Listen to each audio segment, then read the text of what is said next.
Welcome to SV for You podcast, Freedom to Learn. Today we have Max Ding, he works for Silicon Valley for You, has been working for Silicon Valley for You for the last 4.5 years as an intern. He was, I believe, if I'm right, we met in Pleasanton, and then we ran into each other. Since then, the association started, and we are going continue to grow. And now he's going to UCLA doing computer science, if I'm right. So I will be talking to him. So welcome, Max. Thank you. So yeah, so just to get the thing started. So just give me tell us a little bit about yourself, and more importantly, how and why you are attracted towards coding and technology in the first place. Okay. Hi, my name is Max. I'm 23 years old and I'm a computer science major at UCLA. My journey in coding began by accident. I was bored in high school and I was messing around with my graphing calculator, and I saw there was a programming function on it. And I started looking at that programming function, and I figured out how to make some simple games with the calculator. There's like a catalog of all the functions, and I realized that I really enjoyed writing those little programs. So I decided the next year that I would sign up for an elective programming class. And then I found out that I also enjoyed the more serious programming. So that's when I decided, okay, I'm going to become a computer science major and pursue it as a career path. That's fantastic. So as I said before, I think we ran into some place in Pleasanton and you showed interest. I think somehow something clicked and we started communicating, and then very quickly you became part of Silicon Valley for You. So we are very happy to have you. So just talk about a little bit more about how the path led to UCLA, right? So it's, obviously UCLA is one of the top schools in computer science, and and so from wherever you are, and just give some idea of, for the viewers, whoever is hoping to get to UCLA, just talk about it, and what do you think is the right formula, or there is a formula if there is one, and how you got motivated towards going to UCLA. Okay. Well, my education journey has been very unconventional so far. And well, I'm 23 years old, so it's not very common for a 23-year-old to still be an undergraduate. But so what happened was I actually attended NYU straight out of high school. So like I was still on the regular track then. I applied in high school, got into NYU, and just went there immediately. But then there was like a combination of personal issues and just not liking NYU. I came back and I spent some time to recover. And then I enrolled for a local community college. But my mindset was like, since I had that opportunity to go to a good school like NYU before, and I ended up not fully using that opportunity, I felt like I needed to push myself to try as hard as possible in community college and get into a good school like UCLA.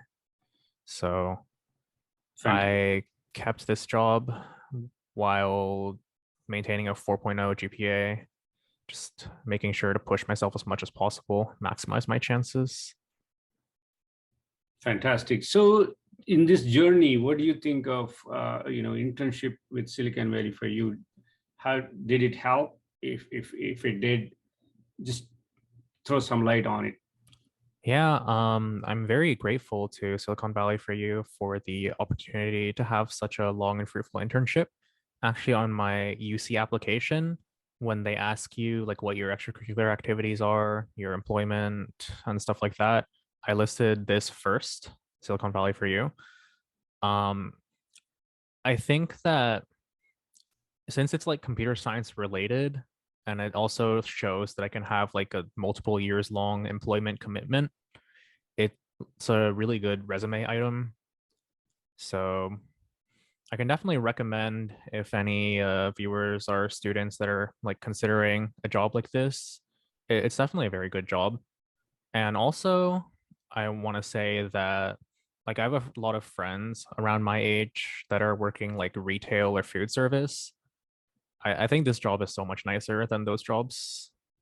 Like you, it's just a much better time and it looks better on your resume as well. So Yeah, absolutely. I mean, if I have to rephrase, with all due respect to all other jobs, the market value, more time you spend in this job, your market value goes up. As in, your problem solving skills will increase, and you're gaining experience. In other words, let's say if you do a certain job, with all due respect again to in retail, for instance, if you do this year, next year, it's more or less same, and unless you know you become a manager or something, and to become a manager takes some time. So whereas here, for instance, if you teach coding and your coding skills improve and your analytical skills improve, that takes you to places. So that's why we structured this program. I think, I mean, we sincerely hope a lot of youngsters will take advantage of it.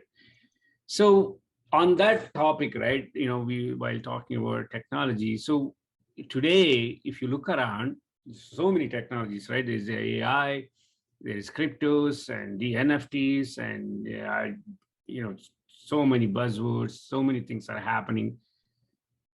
Based on what your experience and what you see and what you want, what is the one thing or one piece of technology that you like to see that helps you day to day, or in the long run? I think that something that could help a lot of people would be like a robot that does your household chores, stuff Yeah. like that. I mean, everyone has to do household chores, and I don't think we're even that far away from seeing a robot like this become a reality. If Yeah. you've been to the San Francisco Premium Outlets in Livermore, they actually have a coffee shop there where it's entirely run by robotic arms, Oh, really? and you can actually watch them make your coffee. There's only one employee there, and they're only there for security. So the coffee is all made by the robots. And we have like Roomba vacuums to do your vacuuming. So maybe eventually we'll have robots that can do your laundry, cook, stuff like that. And then our day to day lives will be a lot easier because we don't need to do those anymore. Yeah, I mean that's going to happen. As you said rightly, it's already happening in some places. And I heard in one of the restaurants in India, the food is completely served by robots, and also a lot of mechanical engineering jobs in India have been replaced by bots, and as a result, a lot of mechanical engineers, looking for upgrade their skills to work with robots to deal with mechanical engineering roles and also manufacturing, as you know very well. Um, yeah, I think that's going to happen. It's almost there. And then with that, with autonomous cars, pretty much, and I think we don't have to do much. You just get up, get in the car, and it takes you places, and go there and do your thing, and just sit in the car and come back. So I think we are very, very, very, very close to have that kind of lifestyle. So with that, so for you right now, you are at a UCLA, and so what do you want to be once your everything is said and done? Let's say you finish your undergrad. So are you looking to do masters, or you're looking to get into industry, or so? What are your thoughts? I think I want to get into industry right after my bachelor's. I don't want to pursue a master's. I just think that for the specific field of computer science, it's better to just jump into the industry. Like even a lot of companies in your like third or fourth year, they'll be like, hey, just come work for us. You don't need to even finish your education. Yeah. I think that in this field specifically, just industry experience is much more valuable than pursuing higher education. So, Yeah. as far as what kind of career I want to take, I'm not sure yet if I want to go into a specialized branch like machine learning or cybersecurity. Um, I really just enjoy writing code, especially the feeling of like finding a bug in my code and fixing it and then seeing the program work as a result. So I think as long as I'm doing some kind of software engineering, I'll probably be happy. Yeah.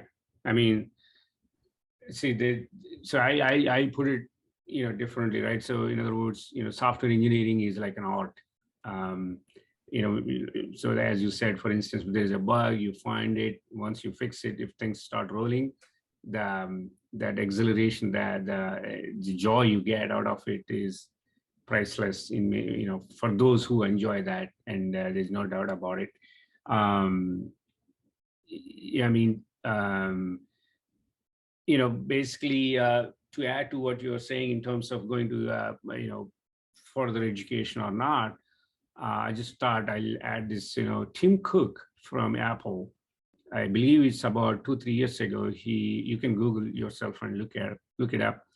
So basically, there's a conversation about colleges, how colleges are helping finding right resources for Apple. And he made a statement saying, I'm just paraphrasing, half the employees in Cupertino office of that year do not have 4-year degree.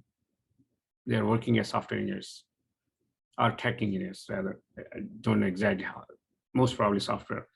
So in other words, I guess his point is that, yes, I'm pretty sure, he or anybody wants to see people going to college and graduate. However, just because you graduated doesn't automatically translate to career or a job. So unless you have the know-how of the real world and how the industry is working, you may or may not get, even if you don't have degree. But if Apple believes that you can deliver what they're looking for, they're ready to hire. So in other words, back in my time, if I have a degree, if I don't have degree, nobody even talks to me. It's over. Conversation. Nobody will look at my resume. The only way they can look at my resume, the only criteria is I have to have a minimum of 4-year degree, period. And in fact, even US never used to give a visa to come to this country from other countries. So things are changing. Things are evolving and things are changing right in front of our eyes. I'm not gonna sit here and say, hey, don't do degrees. That's not the point. Point is that even if you do the degree, you have to have a relevant industry experience so that the gap between academics and the real world will be reduced. Otherwise, it may or may not translate. Your academic success may or may not translate to the real world. So I think that's the takeaway. I always preach to all the students and parents. Aim for good schools, but make sure that you also have the sort of, how to deal with the customer.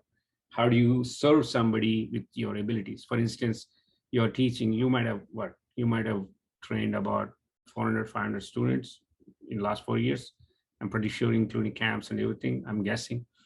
Um, that's the wealth of experience you have is priceless at this age, because the mentorship, the intangible experience you gain by making somebody happy with the service you provided is not being provided by the education system today. You don't have that option. If you go to UCLA, they're not going to tell you, hey, mentor these guys. There is no system in place like that. As a result, you're going to remain student for a few more years and until you get your degree. And when you get out, if somebody says, hey, you have to serve this customer, for some, those don't have experience like you do, it's a brand new thing, and they don't know how to deal with it. So anyway, with that, Max, I think we lost you. So your video is off. Well, this happens sometimes. It's all right. I think we came to the end of this. So thank you very much.